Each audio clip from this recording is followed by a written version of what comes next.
دین اسلام کی تبلیغ کرنے کی فضیلت لوگوں میں اسلام کی دعوت تبلیغ دینا ایک بہت بڑی نیکی اور عظیم عبادت ہے۔ اسلام میں دوسروں تک اللہ کا پیغام پہنچانا نہ صرف ایک ذمہ داری ہے بلکہ اس کے بے شمار فضائل بھی بیان کیے گئے ہیں۔ تبلیغ اسلام کی فضیلت ایک سب سے بہترین عمل میں شمار۔ نبی کریم حضرت محمد نے فرمایا کہ اگر تمہارے ذریعے ایک شخص بھی ہدایت پا جائے تو یہ تمہارے لیے بہت بڑی نعمت ہے۔ اس سے معلوم ہوتا ہے کہ لوگوں کو دین کی طرف بلانا بہت عظیم عمل ہے۔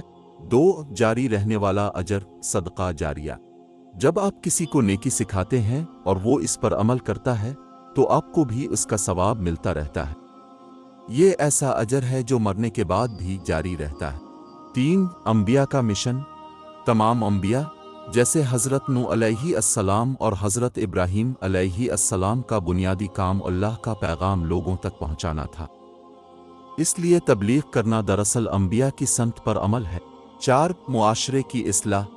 جب لوگ دین کی بات سنتے اور اس پر عمل کرتے ہیں تو معاشرہ بہتر بنتا ہے، برائیاں کم ہوتی ہیں اور اچھائیاں بڑھتی ہیں۔